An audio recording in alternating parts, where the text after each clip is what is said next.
Oke, selamat sore. Assalamualaikum warahmatullahi wabarakatuh semua. Teman-teman, ini adalah pertemuan sistem informasi akuntansi sesi malam. Judul materi sekarang adalah payroll processing dan juga fixed asset processing. Ya, jadi payroll bagaimana biaya tenaga kerja yang berkontribusi untuk konversi sebagai sumber daya perusahaan. Di situ terjadi jual beli tenaga kerja, upah yang harus dicatat di dalam pembukuan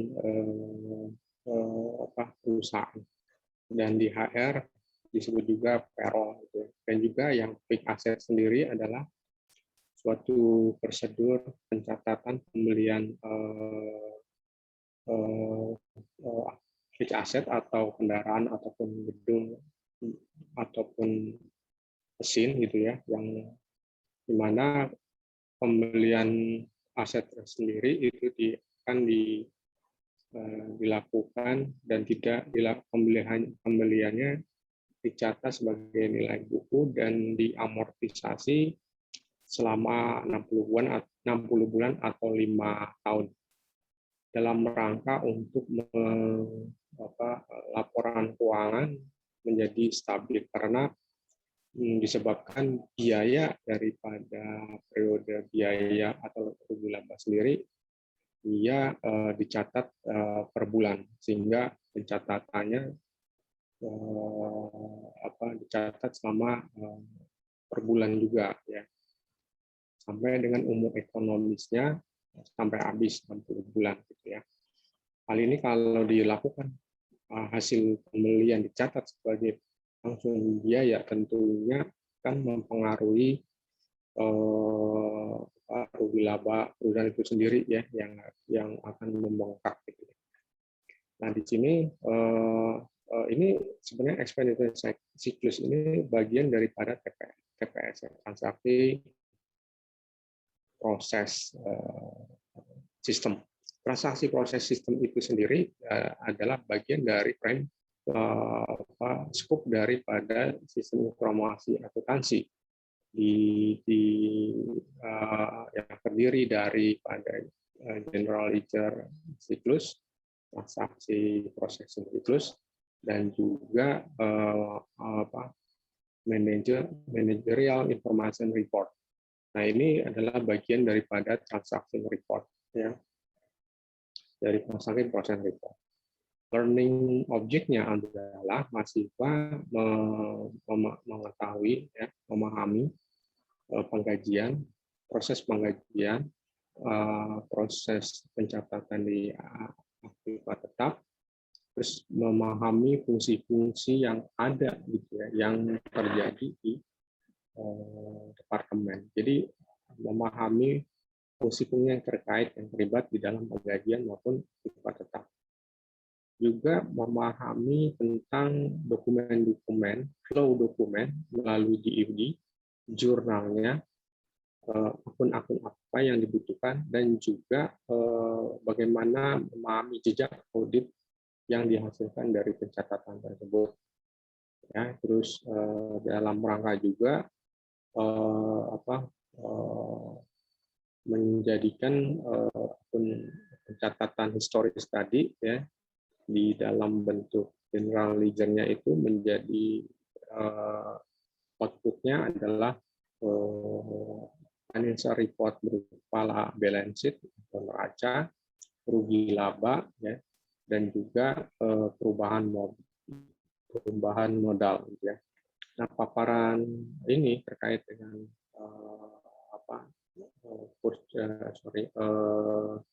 penggajian dan aktiva tetap tentunya tidak jauh juga, pasti harus ada pengawasan atau kontrolnya yang harus dilakukan sesuai dengan prinsip Sarbanes Oxley yang kita pelajari di awal-awal, yaitu adanya pengawasan manajerial, harus bertanggung jawab penuh sebagai pengelola gitu ya, di mana manajer atau pengelola perusahaan itu bertanggung jawab dan pertanggungjawabannya adalah berupa laporan keuangan. Juga mewaspadai operasional kontrol dari teknologi, itu disebabkan adanya bantuan teknologi ya, yang harus juga menjadi perhatian gitu ya, karena teknologi juga mempercepat dan juga mempermudah gitu ya.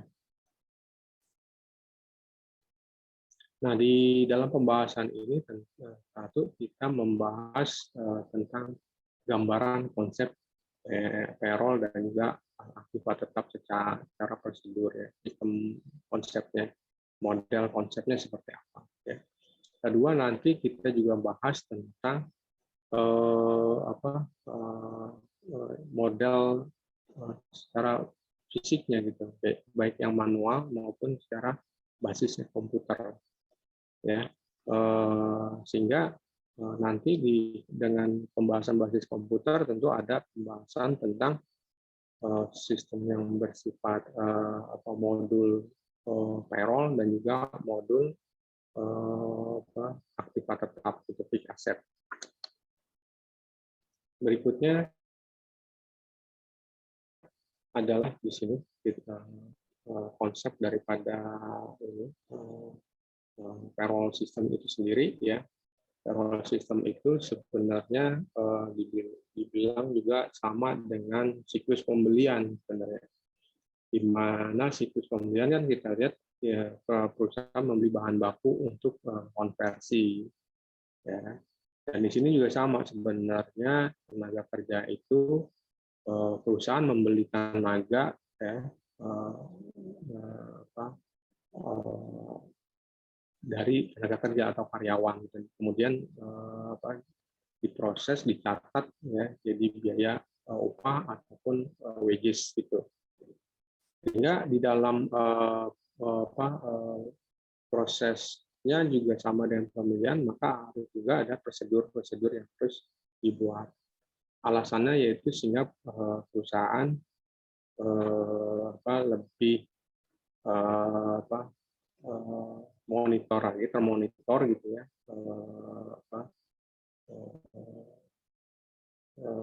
penggajiannya, manfaat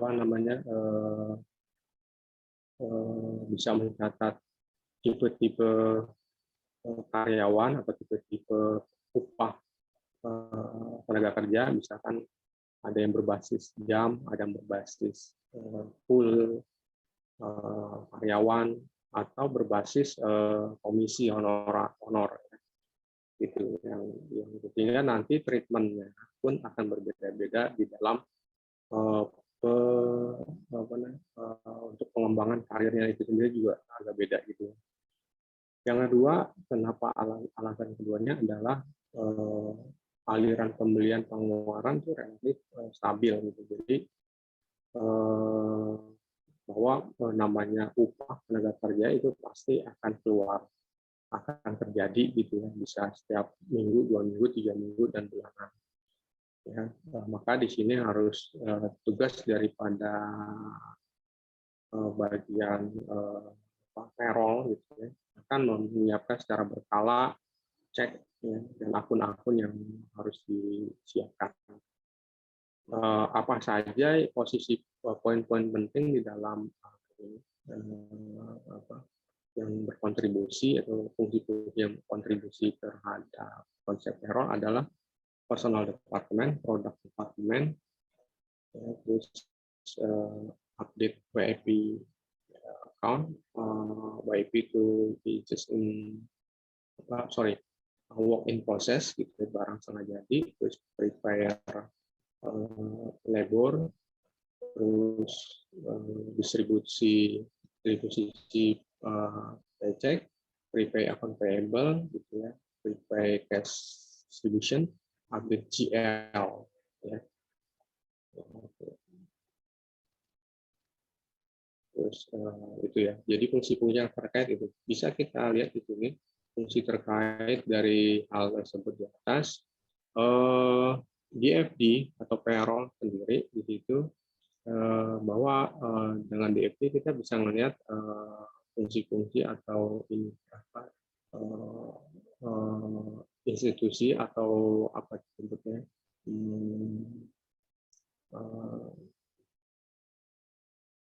institusi yang terkait, misalkan tadi produk departemen, ya kita bisa ini produk departemen, personal departemen terkait verify payroll, produk departemen terkait dengan update WIP akun, terus karyawan terkait dengan nanti pembayaran bagian payment paycheck-nya, terus juga bank terkait nanti menerima instruksi pembayaran dari akun akun payable atau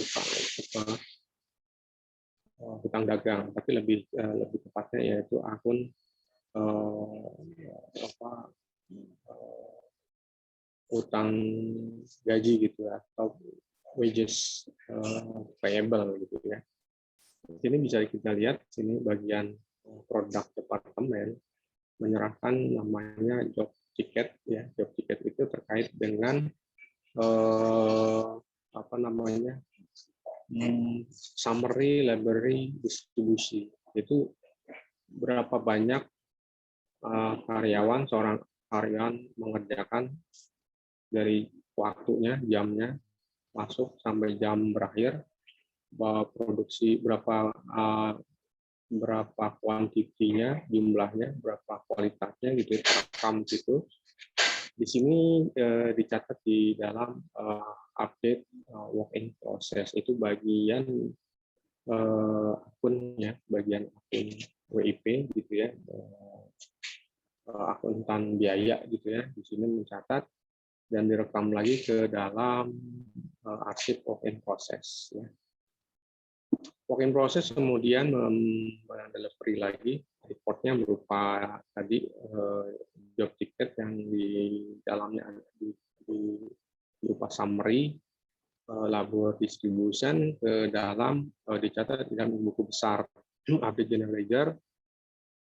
General ledger akan vouchernya dicatat di sini, dokumen aslinya, dokumennya akan disimpan di arsip sebagai jurnal voucher file, dan juga akunnya dicatat di buku besar GL -nya, gitu ya, atau jurnal voucher posting deal-nya gitu ya.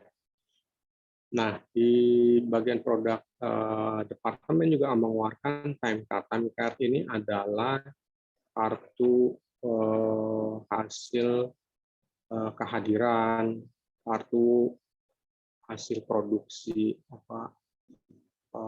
produksi seorang karyawan gitu. Dan ini semua masuk ke dalam prepare payroll. Prepare payroll ini bertugas sebagai mencatat, mengadministrasikan upah atau gaji karyawan produksi gitu ya. Di sini akan menghasilkan namanya employee paycheck gitu. Setelah tugasnya selesai, mencatat, merekam, masuk ke paycheck, kemudian ke distribusi paycheck untuk penggajian melalui cek. Bisa juga di sini juga direkam kepada arsipnya employee atau payroll record.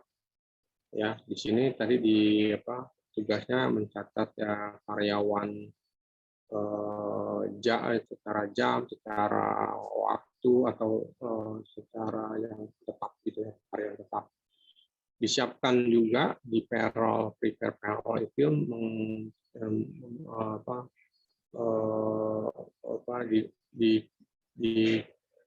setelah itu dia menyiapkan di dokumennya, dikirim ke bagian payroll registrasi gitu ya. Karena berhubung pencatatannya tidak langsung jadi biaya, tentunya jadi hutang wages gitu ya. Prepare akun wages-nya. Di sini akun payable ya, tapi saya lebih condong kepada akun wages-nya. Di sini bertugas untuk mencatat bahwa perusahaan masih punya hutang gaji terhadap yang terlampir gitu ya, yang ada. terlampir di time card gitu ya, di ininya. Nah, dari sini barulah satu persatunya cek dibuat gitu ya. Vouchernya juga ya, voucher apa tiketnya ya satu persatu, dan voucher paket ceknya juga dikasih gitu ya. Tapi di sini berdasarkan ini ya, utang terus pay cash distribution-nya di sini voucher, bikin voucher tiket ceknya ya. Berdasarkan dari ini voucher utang tadi di sini pada awal bulan akan dilakukan pembayaran melalui bank ya, yaitu payroll check-nya. Nah, di sini di distribusi ini tentu distribusi paycheck itu karyawan mendapat konfirmasi pembayaran gajinya, yaitu menerima employee paycheck-nya gitu sebagai konfirmasi. Di sini kemudian paycheck-nya juga update mencatat di GL-nya dan juga disimpan cek registernya di dalam arsip. Ya, payable juga gitu dicatat, setelah selesai dicatat di GL-nya sebagai akun wages-nya, GL-nya, dan juga voucher-nya sendiri disimpan sebagai arsip. Sedangkan nanti GL-nya akan diproses menjadi neraca harian, neraca saldo, dan disiapkan menjadi dari balance sheet, laporan keuangan dan sebagainya gitu ya. Di sini masuk ke GL, posting GL-nya gitu, arsip posting GL-nya, dan di sini dokumennya arsip dokumen yang berasal dari bagian-bagian yang memposting GL-nya sendiri.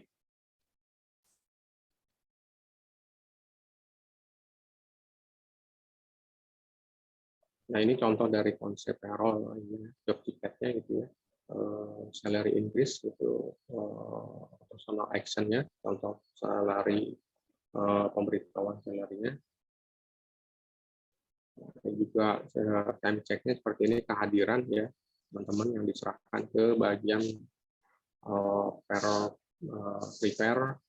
prepare payroll, dan di sini juga payroll registrasinya, bagian registrasi payroll-nya membuat payroll prepare-nya, membuat gaji satu persatu orang gitu ya. Nah, ini lampiran konfirmasinya, employee payroll report-nya jadi orang ya, per orang ya. Ini yang per orang, ini ininya registernya secara keseluruhannya gitu ya.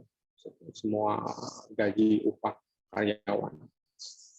Dan ini adalah gambar dari employee paycheck yang menginformasikan tentang dibagi dua ya, konfirmasinya di sini ceknya, dan juga di sini adalah slip konfirmasi gitu ya, antara slip gaji dengan cek harus sama gitu. Dan ini adalah akun yang dibutuhkan ketika pembukaan buku besar, entry akun dari labor distribusi ya. Nah, ini sebenarnya adalah ada di laporan di itu ya, di pencatatan COGS gitu ya. Ya, di sini work in process atau direct labor, factory overhead, gitu. Ini semua biaya, debit, terus di sini wages payable. Ya, ini kan tadi wages payable ya, dari utang dagang. Wages payable kredit. Wages payable nanti pada akhir bulan akan di reverse gitu ya. Itu debit wages payroll-nya, kreditnya kas ya. Ada ini per orang nih, kasnya, federal ininya dan sebagainya gitu ya. Ini per orang ya. Atau sekaligus gitu, wages sekaligus, cash sekaligus, ini nanti lampirannya sendiri-sendiri ya. Nah, debit kreditnya harus sama. Kalau nggak sama, berarti ada kesalahan entry, harus lihat lagi ke dalam vouchernya, dokumen aslinya. Dan di dalam ini juga ada payroll control harus ada ya, yang namanya transaction otorisasi, segregation otorisasi. Jadi ada otorisasi transaksi, setiap ada tiket jurnal tiket tadi bagian produksi, tiket yang diserahkan kepada itu serahkan kepada WIP prepare juga itu tuh harus ada authorized-nya. Terusnya untuk membuat tiket itu juga, tiket time-nya juga harus ada authorized-nya juga. Dan setiap fungsi tentu ada transaction authorized dan juga segregation atau pemisahan tugasnya gitu ya. Harus dipisahin tugasnya antara misalkan bagian payroll harus beda dengan bagian yang menyiapkan payroll harus beda dengan yang menyiapkan ceknya, ya, yang mencatat akun payable-nya gitu ya harus beda. Ya. Dan juga di sini harus ada supervisi ya. Terus payroll juga di sini ada akun record ya. Di sini digunakan untuk jejak audit penggajian. Mencakup dokumennya ada kartu kerja, kartu waktu dan sebagainya gitu ya.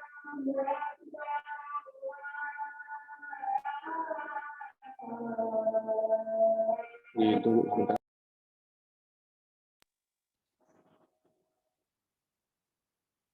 Oke, kita lanjutkan lagi bahwa di dalam konsepnya payroll system pada di end of the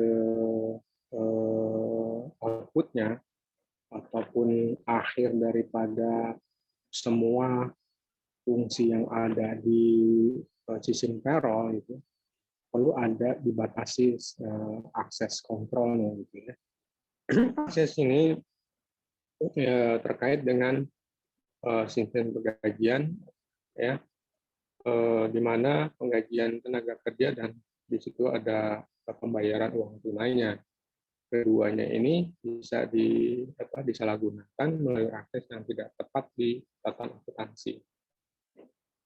Jadi ada kontrolnya. Dari situ perlu adanya pengawasan internal kontrol untuk mengawasi tenaga kerja yang mengakses akun-akun tenaga kerja dan akun-akun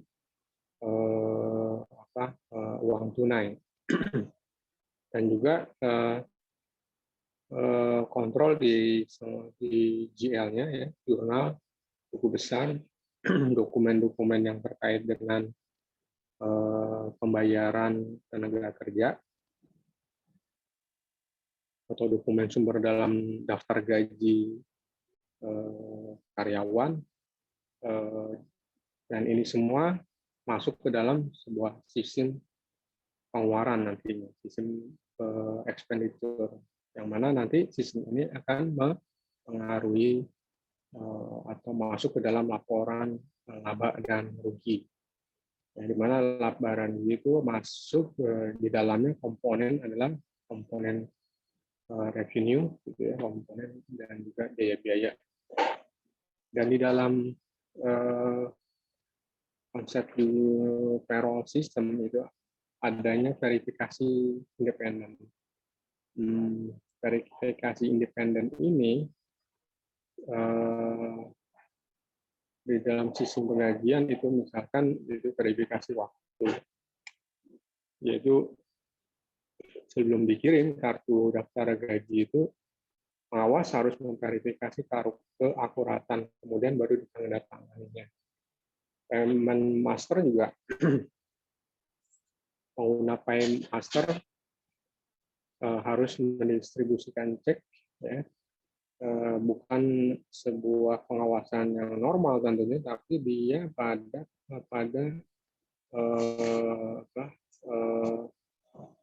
memverifikasi juga keberadaan dari karyawan tersebut ya, kehadirannya gitu ya, apa benar gitu karyawan itu masih ada gitu atau masih terdaftar sebagai karyawan ya, begitu. Nah, atasannya mungkin pihak dalam sering ada kolaborasi mungkin atasan dengan bawahan yang berpura-pura membuat tenaga kerja fiktif gitu ya, karena kan ini bisa terjadi tenaga kerja harian. Dia menambahkan nama list seseorang bisa aja gitu. Dan hak utang akun juga sama, harus verifikasi independennya. Ya, karena di sini harus diverifikasi lagi, dikonsolidasi lagi daftar-daftar gaji yang ada dengan juga voucher gitu ya, bahwa sebelum dimasuk ke dalam akun hutang ya, itu harus benar-benar di apa istilahnya gawang terakhir gitu ya, sebelum uang tunai itu atau cek itu didistribusikan.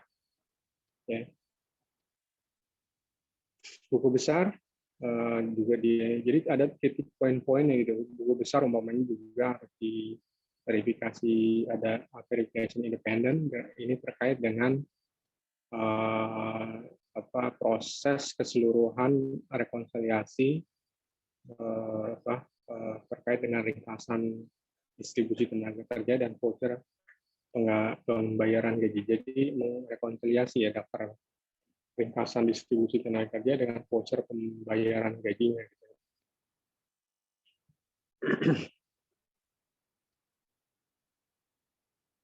Nah, ini secara fisiknya payroll system bisa kita masuk ke dalam payroll manual payroll system dan juga model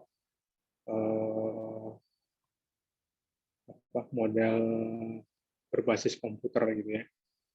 Nah, di sini kita lihat di sini manual payroll systemnya dengan basisnya adalah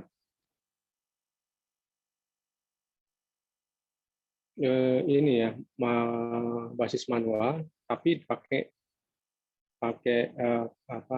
flow chart-nya gitu, pakai flow chart di sini apa namanya time chart-nya, proses di bagian production, proses time card, proses job picture, ya terus masuk ke bagian payroll, ya, kirim arsipnya ke sini, bagian payroll, time chart-nya bagian payroll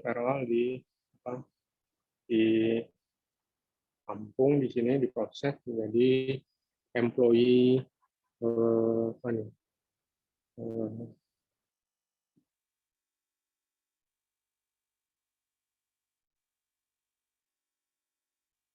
ya ada employee apa ya, saya juga yang agak sedikit juga.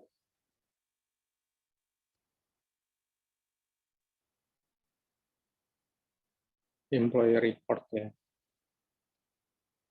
Ya, maka employee report. Nah, di sini employee report masuk lagi ya ke dalam ini proses personalia akan apa namanya action di sini, personal actionnya ya, recording, payroll, cek, paycheck, apa gitu, employee report dan sebagainya di sini masuk dan menghasilkan prosesnya adalah hasilnya ada employee paycheck ya, dan juga di sini paymaster. Terus arsip lagi purchase personal action dan time declare tiketnya. Di sini ada masuk ke payroll registrasi dengan juga pay registrasi. Ya, masuk ke akun payable utang. Ya, di sini akan jadi sebuah diproses kembali. Ya.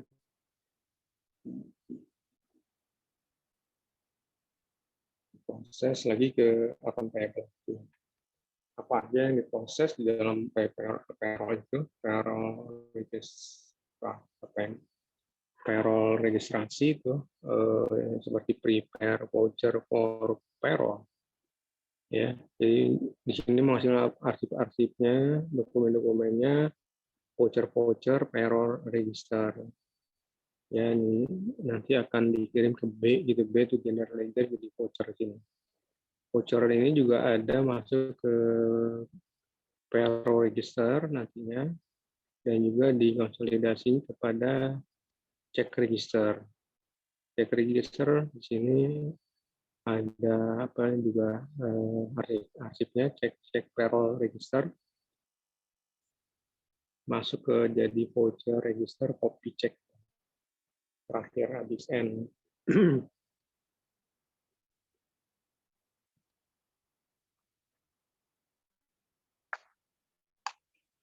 Dan di GL-nya semua yang ada di apa terakhir labor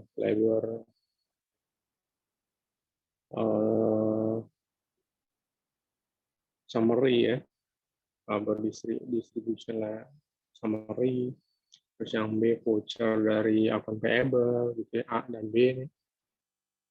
Ya, di sini diproses di GL jadi sebuah cost of payroll ya,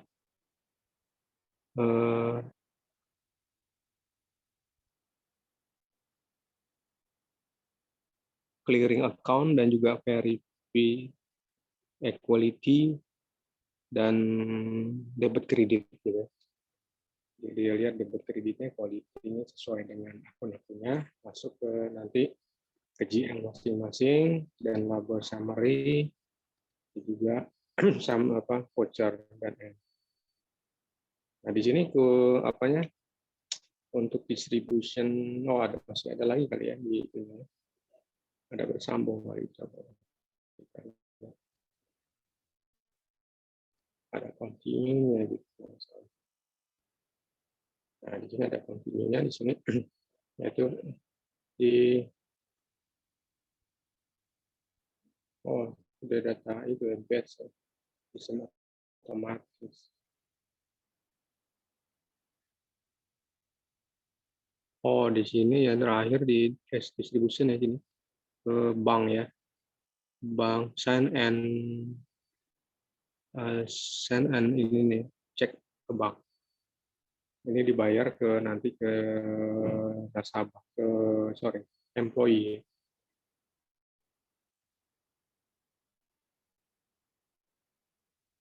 Oke, ini adalah payroll secara manual. Sedangkan payroll secara computerized berbasis komputer itu terbagi ada 2 batch system dan juga real time system ya.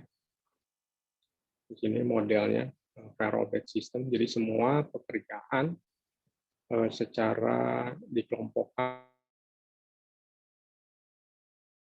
ya, kemudian hari akan diproses secara batch ya. Ditampung semua ya di dalam ini ya, semua proses dari produksi, dari job tiket, job time card-nya gitu ya, personalia proses sampai di masuk ke personal action, labor hour, employee number, terus juga apa nih proses personal account lagi, labor. Nah ini di sini batch ya. Dia ditampung lagi, diproses, ada penampungan, kembali ke data processing, baru di sini update. Yang bisa terjadi ya gini, ini batch pertama masuk, terus sini ke batch lanjutannya, masuk ke batch data processing secara batch. Ya perlu di-upgrade employee-nya ya, masuk ke payroll. Terus masuk ke payroll registration batch, dan di sini nanti ada masukkan cek register, voucher file dan sebagainya gitu ya. Jadi sistemnya ini ya, secara ini dulu ya, ditentukan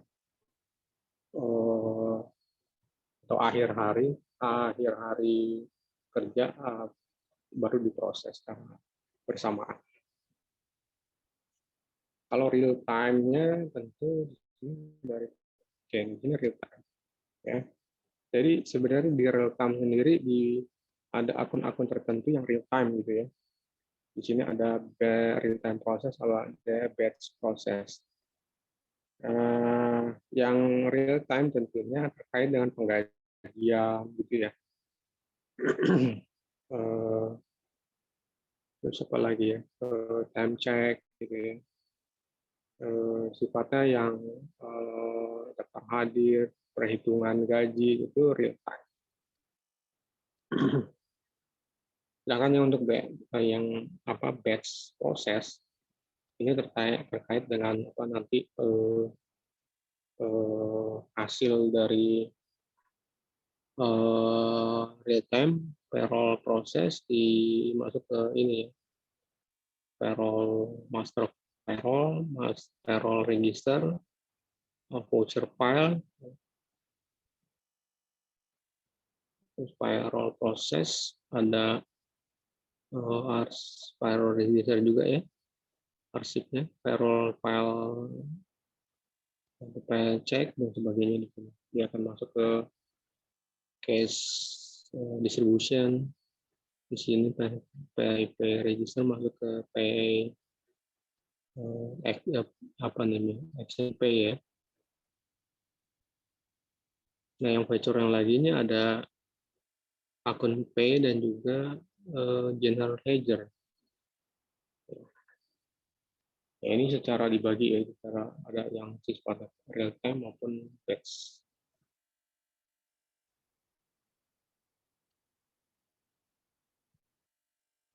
Dan ini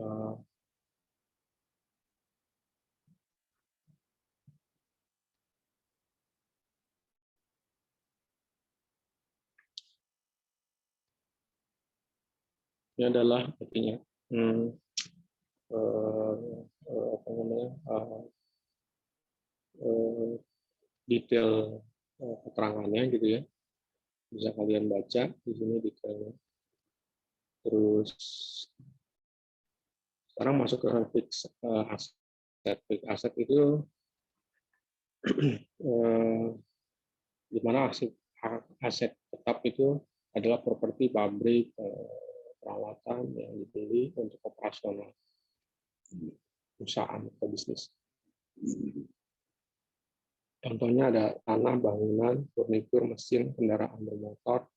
Nah, ini semua dibagi-bagi ya, sistem aset itu ada sistem transaksi terkait dengan akuisisi, terkait dengan maintenance, nanti terkait dengan disposal aset atau aset yang dipensiunkan nantinya.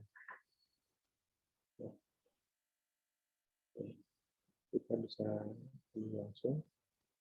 Dan di sini di FD dari fixed asset sistem, di mana dibagi tadi ada yang sifatnya aset akuisisi yaitu pembelian pertama kali, kemudian di maintenance dan juga dijual atau dipensiunkan gitu. Ini kita bicara yang dibeli dulu gitu ya. Diinisiasi oleh authorized proses di mana terjadi user department purchase request.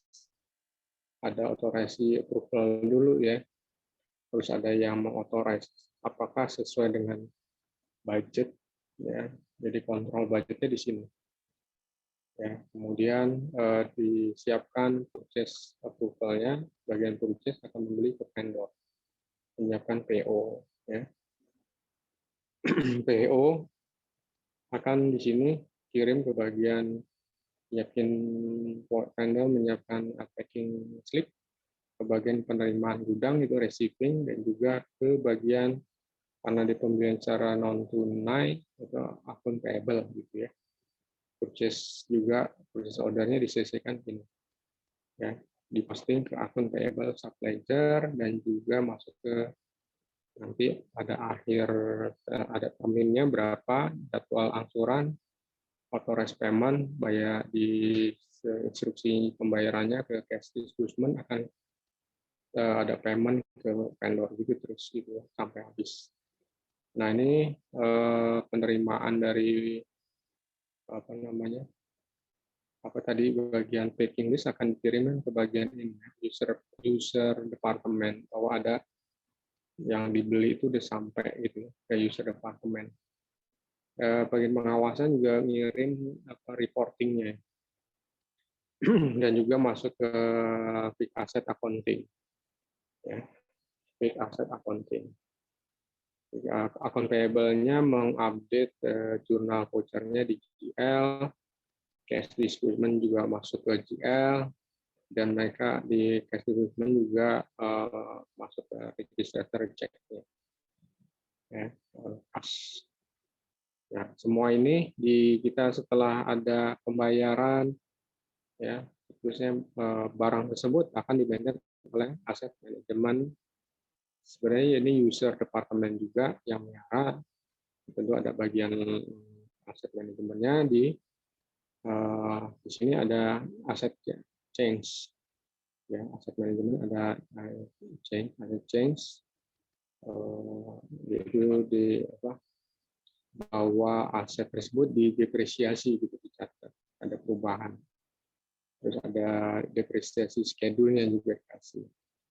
Sehingga nanti antara nilai aset dan juga depresiasi schedule-nya itu akan membentuk fixed aset yang current-nya nilainya berapa bisa. Ya. Nah, sampai dia nilainya bisa nilai buku terakhir gitu, nilai schedule terakhir gitu ya.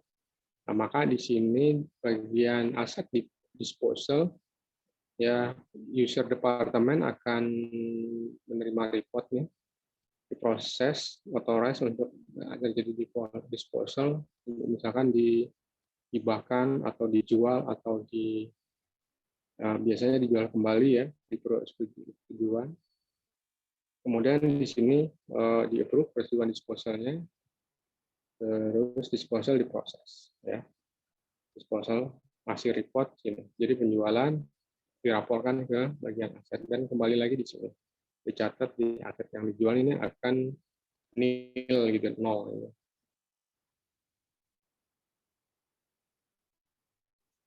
Nah, ini schedule dari barang yang dibeli, ya, depreciation schedule seperti ini, ya, ada kode barangnya, tipenya gitu, ya, description-nya ini. Di sini dia beli sebesar 5.500, nilai residu terakhir 500, akun depresiasinya 2.200 sekian gitu. Ini adalah kolom bulan, kolom biaya depresiasi, ini akumulasi depresiasi, book value-nya. Nah, di sini book value-nya terakhir kan residualnya sama dengan book value, ya, 499.96. Nanti ketika disposal juga harga yang dijual bisa di atas, bisa di sama nilai buku, bisa aja gitu. Kalau dia lebih di atas nilai buku, tentu ada pendapatan penjualan. Nah, ini bisa kalian baca sendiri. Nah, untuk ini, untuk secara computerized asetnya juga nih dibagi-bagi, ya, divisinya aset akuisisi, aset maintenance, ini aset disposal. Semuanya sini dibagi, ada fixed asset file, journal file, ada GL file. Jadi ini database fixed asset file-nya. Dan di sini ada GL reporting sistemnya, proses, ya, menjadikan nanti masuk ke dalam neraca saldo. Ini fixed asset departemen awalnya receive product, receiving prosedur, akun payable, punya arsip, dimasuk ke terminal. Sini fixed asset report gitu. Di sini akan melaporkan lagi terminal berdasarkan aktivitas ke entry new asset on file. Nanti distribusikan berdasarkan jenis dan itu jurnalnya. Sama juga ini juga, ya, di untuk maintenance ada depresiasi gitu, ya.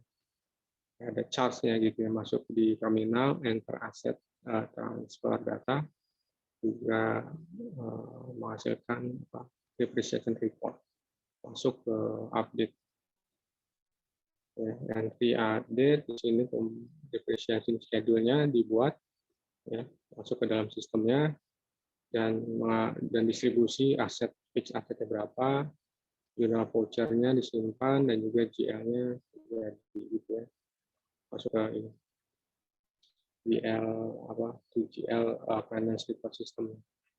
Sama ini juga yang ini ya. Nah, di dalam ini juga dia bisa kalian baca acquisition prosedur, terus aset maintenance prosedur, dan juga disposal prosedur, nanti bisa kalian bisa baca. Di dalam control fixed asset ada sama seperti yang di atas, bahwa harus ada kontrol authorized. Ya.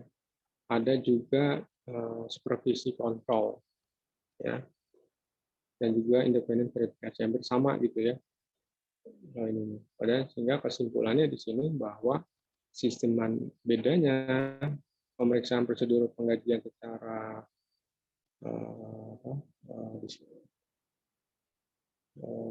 diskusi difokuskan pada hal mendasar tugas departemen fungsional, dokumen, jurnal, akun yang merupakan daftar gaji, terus adanya exposure, kontrol umum yang mengurangi risiko, yang melekat pada kegiatan penggajian, ya.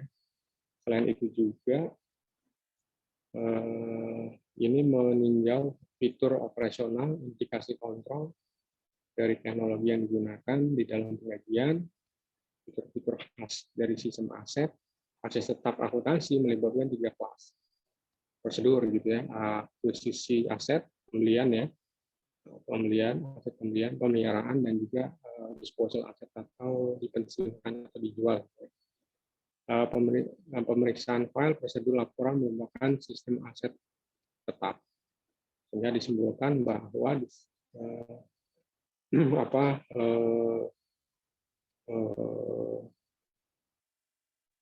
perlu adanya, ya, harus adanya risiko, meninjau risiko utama yang akan timbul, dan juga kontrol dalam sistem. Jadi sistem dan juga risiko, meninjau risiko-risiko yang akan timbul gitu ya, dan juga kontrol dari sistem itu sendiri.